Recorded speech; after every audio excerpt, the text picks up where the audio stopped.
Good morning. Good morning.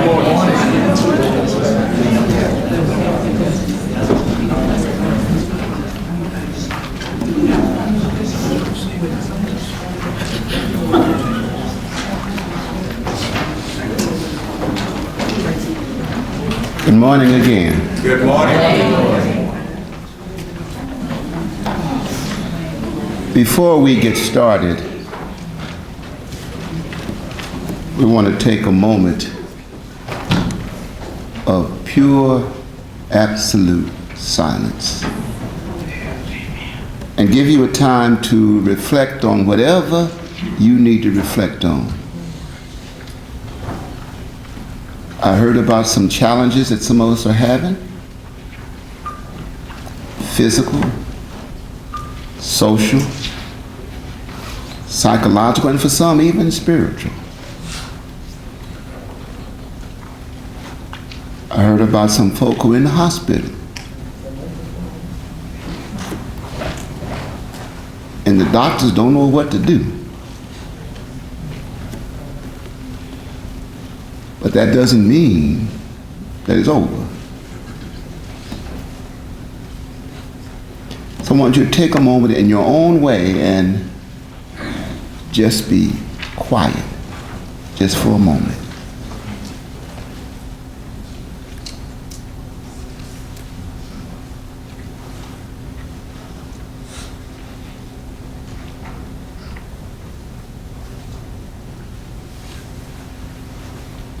Thank you.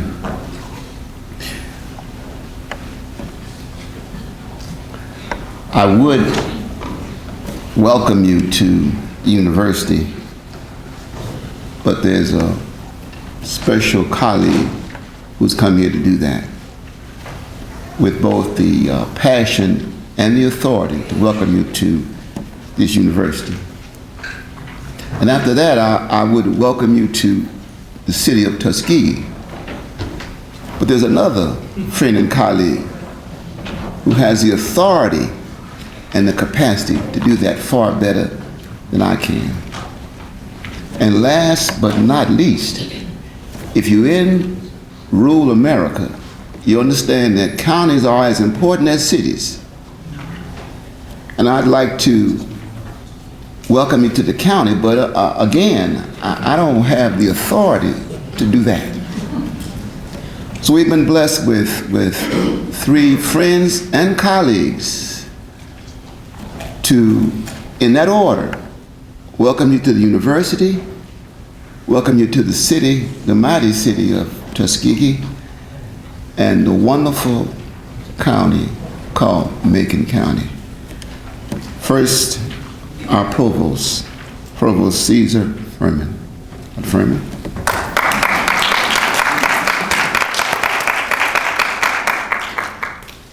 Don't be frightened, I'm not reading a lot of stuff. I just have one note that I wanted to remember. But thank you, Dr. Warren, for your nice words. And thank you for all of you for coming to this important gathering. And my name is Cesar Fermin, as was already mentioned, and I have the honor to serve as provost of this prestigious university, which is a task that I take very seriously for not only the importance that the institution has, but for the responsibilities that institutions bear for over a century, to serve as the beacon of hope for those who, because of violation of ethical matters, are abused, disenfranchised, and or not cared for. Now, it is really a pleasure on behalf of our president, who is on other business and unfortunately couldn't be here this morning, to welcome you. Not only on his behalf, Brian Johnson, 7th president of Tuskegee University, but all our colleagues, administrators, faculty, staff that make possible for what happens here to go on. And as you all know from your various jobs, we cannot do it alone. We need a lot of people to keep this work going. But I thought that I just give you a few words from my own experience. As Dr. Warren has said, I have a lot of qualifications to be able to talk about ethical issues. Not only because I have schooling and diplomas and all sorts of stuff, but because I come from a very, very poor family in a very, very impoverished country when I was a child. And I have been deprived of all those things that are happening right here in the Black Belt County of this state, and has been happening for a long, long time. And this is not said so that we can be bitter about what happened, because that's done. But as I'm sure that you can learn from this workshop, course, symposium, or whatever you want to call it, that we can discuss, reflect, as Dr. Warner was saying, take time to think about not just the paper that you are reading, but the meaning behind those words. And I thought I'd take number 4 objective of this course, and that really struck me very well. It says, define health as a total human experience. For instance, understand the concept of optimal health, and describe ethics and social justice. And that is the key that struck a chord on me, as inherent to the health and wellness of individual persons, communities, and institutions. And therein lies the justification for you guys to be here today. And there is no other fitting place than Tuskegee University to serve, to do this. You know, I'm not African American, even though I'm a minority, Hispanic.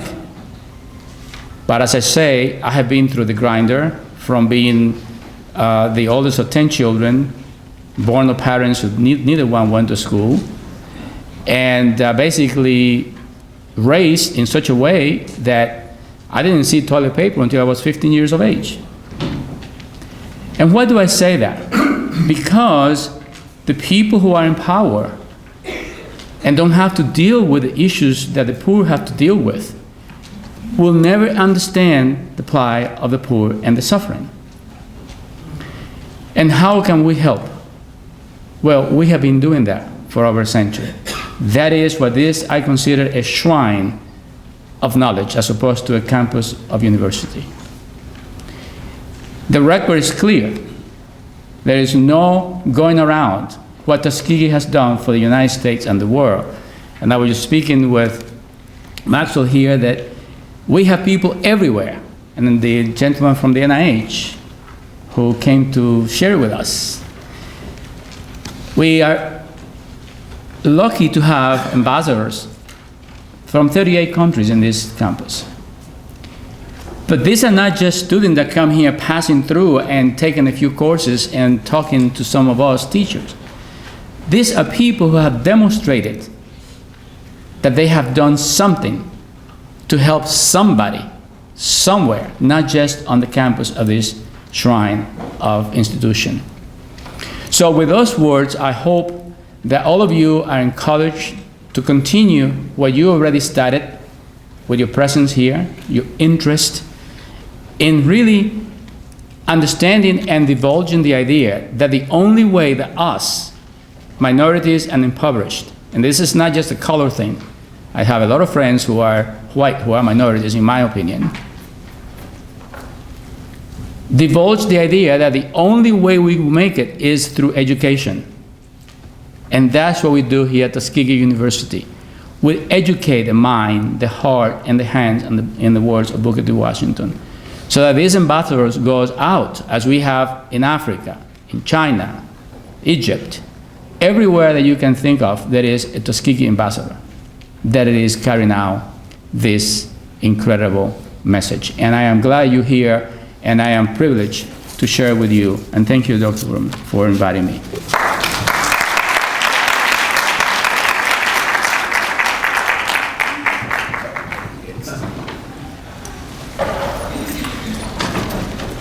You heard the passion of our provost, and that occurs every day, all day, and sometimes throughout the night. So he's doing a splendid, splendid job. in academic leadership. Now, you know, when you're any place in the world, or every place I've been, and you mention the word Tuskegee, somebody shows up. Somebody shows up, and generally they show up to talk about Tuskegee University, but they seem to not understand that within the university, there's a city that surrounds the university, and you can't survive as a university without a thriving city. And people talk about the history of the city of Tuskegee, and not about the current success of the city of Tuskegee. And we've got a mayor who lived the history and also is living the current. And not only is he a respected colleague, but he's a dear friend. And I'd like for our Mayor Ford to come and have a few words.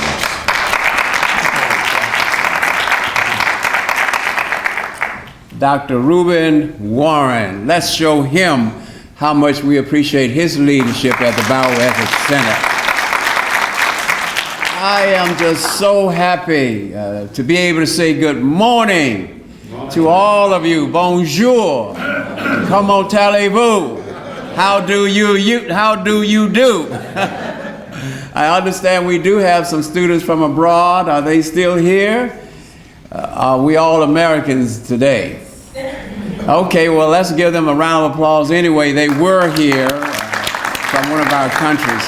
I am just so delighted to be on this historic campus today because after having grown up here since the age of 4, President Brian Johnson finally got it right.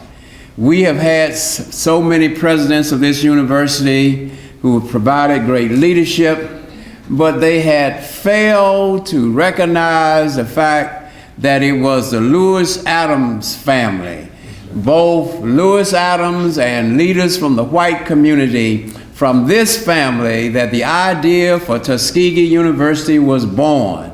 And at the Founders Day on Sunday, President Brian Johnson finally put it in perspective, taking nothing away from Dr. Booker T. Washington, but it was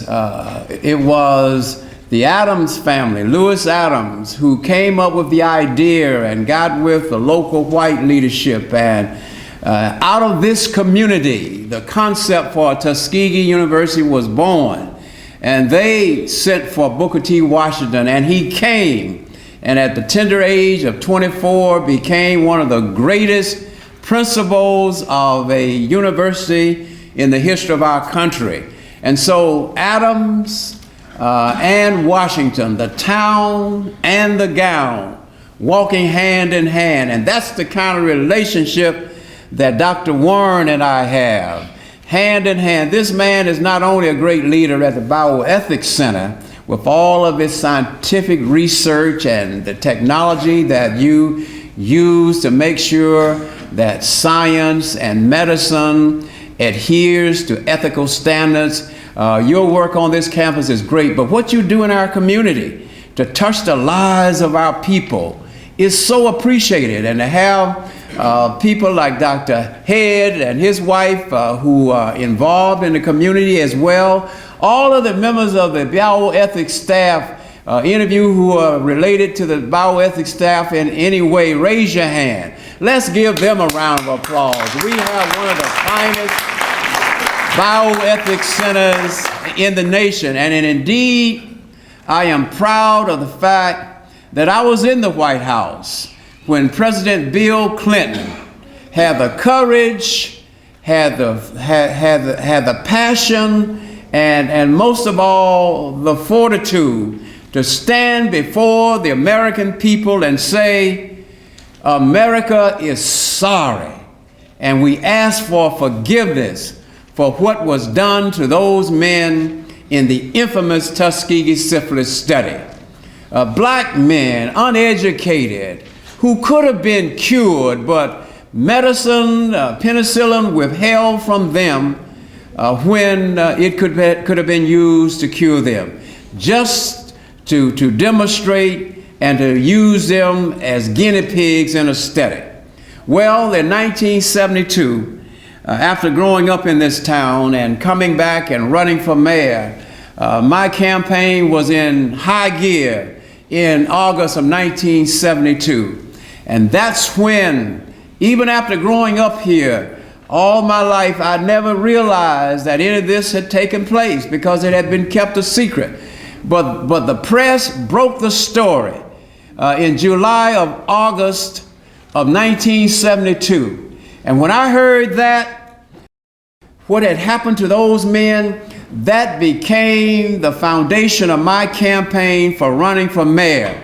And I said, and it was quoted in Jet and Ebony and press around the world, that never, never, never again will we allow the federal government or the state government or any other governmental body to come into our city to take advantage of our people and use them as guinea pigs. No, never again. And so out of this tragic study has become the only bioethics center upon a college campus in the United States of America. And it stands as a vanguard to make sure that never, never, never again will our people be taken advantage of. But more important than being a vanguard, more important than standing on the wall is the work that the Bioethics Center does to continue your scientific work and study and work in medicine to make sure that medicine is made available to heal people in every way, holistically. Just recently, Dr. Warren and I, we were working on a project for hepatitis C. And Dr. Warren made sure that I was on the right course. We had some people who said they wanted to come to Tuskegee. They wanted to fund a hepatitis program, which is a silent killer, as all of you know. It has overtaken HIV/AIDS in terms of killing our people. But Dr. Warren was there to make sure that ethics was involved in that process. And indeed, I'm pleased to announce that Dr. Warren, I was in New York City, meeting with pharmaceutical companies and other leaders from the CDC, and we finally have money so that people who have hepatitis C, and many of them do not know that they have it, especially baby boomers, they need to be aware, number one. Number two, they need to know that their help is not on the way, but help is available. There is a cure. And thirdly, there is the University of Alabama in Birmingham that's going to work with us in this effort. And so we've been able to secure the funding we need to launch this program. But Dr. Warren wanted to make sure that all of the ethical I's and T's were crossed, and to make sure that we proceeded in the proper way. And so we will be convening a national summit here on hepatitis C, but we will not do anything without our Bioethics Center being there to guide us and to make sure that ethics is always the bottom line. Again, welcome to Tuskegee, Alabama. You're home. With the power vested in me as mayor of Tuskegee, I proclaim that all of you are now honorary citizens of Tuskegee, Alabama. We want you to know that you have arrived. There's an old saying that if you want to go to heaven when you die, you must come by Tuskegee by and by. You're on your way. God bless you. Welcome to Tuskegee, the home of Tuskegee University, the pride of the swift-growing South.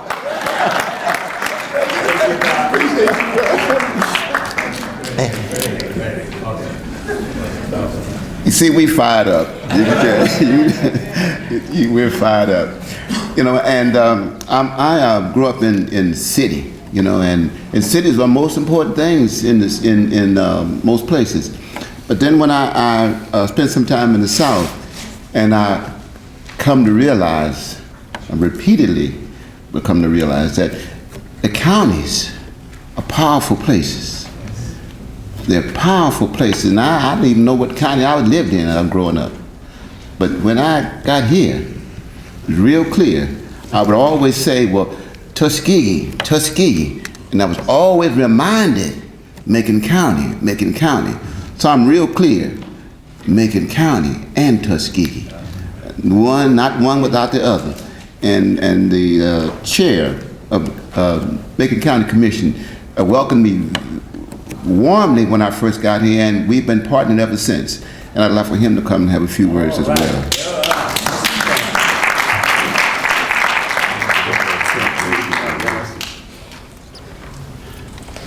Good morning. Good morning. You know, it's not easy coming behind Mayor Johnny Ford.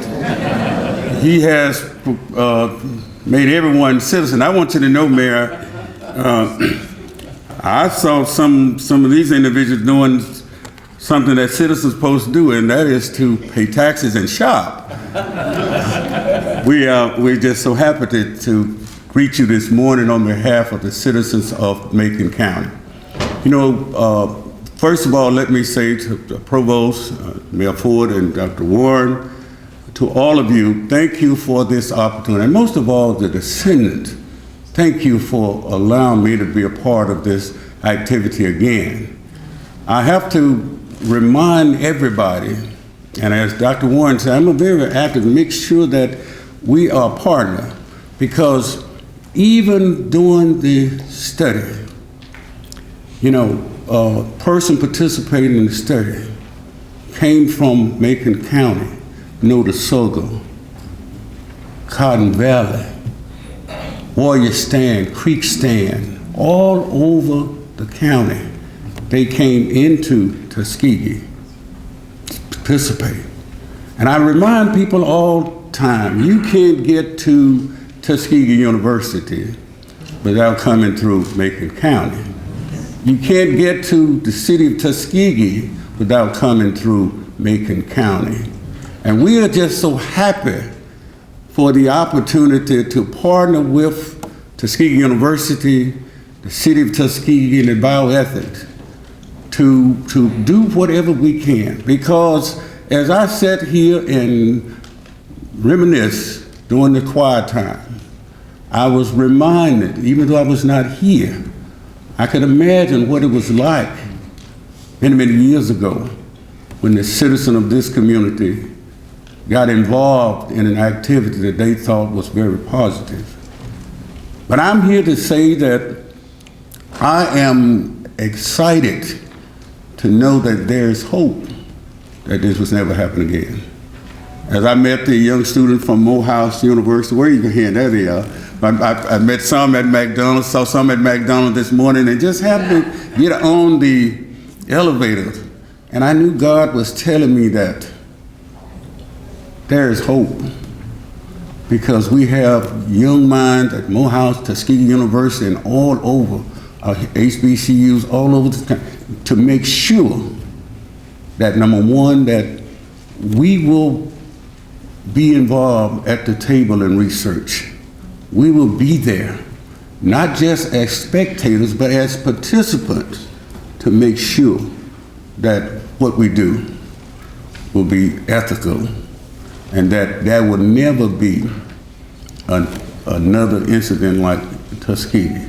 But also, not only that, but to make sure that our people understand that even though this happened, we still need to be involved in research. Don't be afraid to be involved in research. We stand here to make sure that what you're involved in is ethical and for the best of mankind. And I want to say to the descendants, I thank you so much for helping us to keep this hope alive. I talked to one of my friends who said she went to the CDC yesterday, how she looked through her father's material. And I can only imagine how she felt. I don't know, but I can only imagine that she wanted to make sure that this never happened again. So I applaud you. I applaud the bioethics. I applaud Tuskegee University, City of Tuskegee. I want you to know that the county stand with you to make sure that this hope is remain visible and alive, so that our people will not run to the hills when we need to be involved in research. Because we know that there are certain things that are special about African American and different ethnic groups. So we have to be involved in research. But we have hope that those of you out there and in here will make sure that it's done right. And I salute you, and I want to say to all of you, as Mayor Ford said, welcome to Macon County, Alabama. You have arrived in this great county, the ground where these men and women walk, the grounds where the men and women of the syphilis study live, the grounds where these men said to us that we need you to make sure that it never happened to anyone else. God bless you, and know that if anything that we can do in conjunction with the University of Bioethics and the City of Tuskegee to make Hill State beautiful. We don't want it just to be good. We want it to be beautiful. I know the mayor didn't tell you, but we want you to continue to go down to McDonald's and spend some money while you're here, okay? But God bless you. Know that we're here to support you in any way we can. We love you, and God bless you.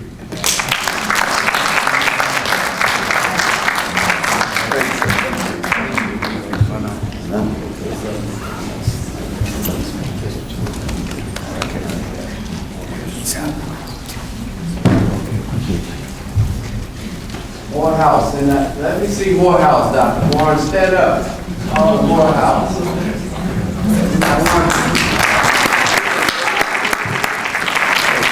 The reason why I want to recognize Morehouse is, well, first of all, I had two sons that went to Morehouse, so all my money went to Morehouse.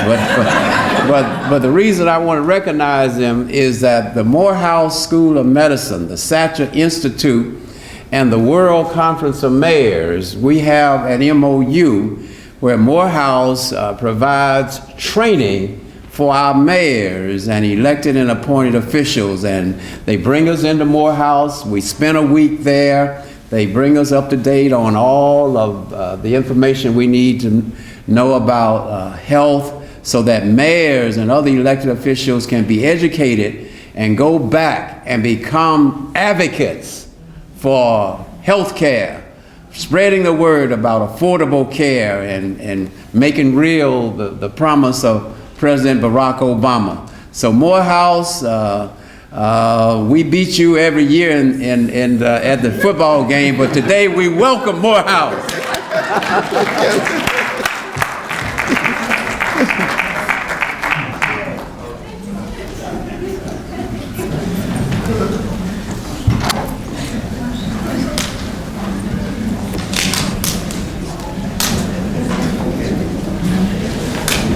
For some of you, you're just getting started, but for many of us, we started last night with an outstanding late breaker. Students from NYU Abu Dhabi campus and from Tuskegee provided tremendous insight and information about the syphilis study and other challenges in using and, in fact, abusing the media. Dr. Ralph Katz provided the leadership to make that whole event happen, and we're very, very pleased. Are any of the students who were here last night that participated, are they here now, or are they working? Sarah, please stand and let's thank her.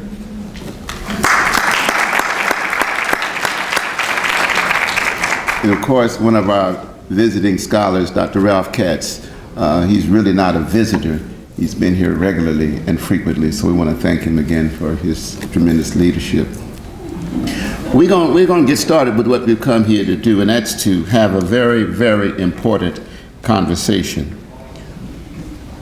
We've been hosting these commemoration events for quite a while. This is another one of the events, and we've tried to enhance and embellish it with what we call the Public Health Ethics Intensive course. The course is designed to both inform and engage all levels of our community. See, we don't see a separation from the sacred and the secular. There's no separation. We don't see a separation from those in the academy and those in the community. We don't see a separation from based upon your race, your ethnicity, your sex, your gender, your class, your age. We don't see a separation. We don't see separation.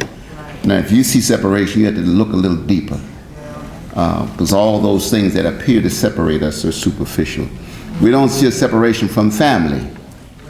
And so this undergirds our conversation about family. And this family in particular are the descendants of the United States Public Health Service syphilis. The men in that so-called study, it really wasn't a study, and as we're learning more and more, it wasn't a study. We call it so-called study because that's what they so-called it. We don't know what it really was. This year we're talking about healing the family through social justice. Healing the family through social justice. For the last 5 years, we've had the honor and privilege of Dr. Ed Wembley, professor at the Interdenominational Theological Center, has had conversation, private conversation with the family members about the process of healing. And for 5 years, we've had those conversations. And the families are powerful people. And you have met some of them, you'll meet more of them as time goes on. But I've observed the healing process. And that is expanding to the tenets of social justice. We all need some healing every now and then. Even if we don't know what healing means, it doesn't mean cure. It doesn't mean cure. Healing for me is freedom. Freedom to be who you be, when you want to be, and where you want to be. So the process continues. So the undergirding theme of this gathering is healing the families through social justice. And we are honoring the beginning of this conversation with what really, really happened. What really, really happened. And you know I'm talking about that so-called syphilis study. The thing they called the Tuskegee syphilis study. We know better now, and so we know better, we should do better. We don't say the Tuskegee syphilis study up in here. We just don't do it because it's a misnomer. How it got there, why they used it, I'm not sure, and it really doesn't matter, but we don't use it here. But we forgive those who use it because they just don't know better. So we allow them to learn as we continue the process. Our first session this morning is really about that process. And can we have the keynoters and the responders get ready? Because now it's time to hear from you. And for the last couple of years, we've decided that our students, which really are the champions of today and tomorrow, are needed a more engaging role in this process. So last year, we turned over the moderation to the students. And they did a wonderful, wonderful job. And that came under the leadership of the person who actually organizes and coordinates and directs the Public Health Ethics Intensive.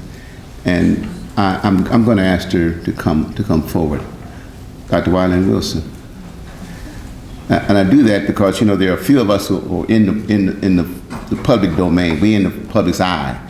But don't hesitate to let everybody know who's doing the work. So I want the public to thank Dr. Wilson.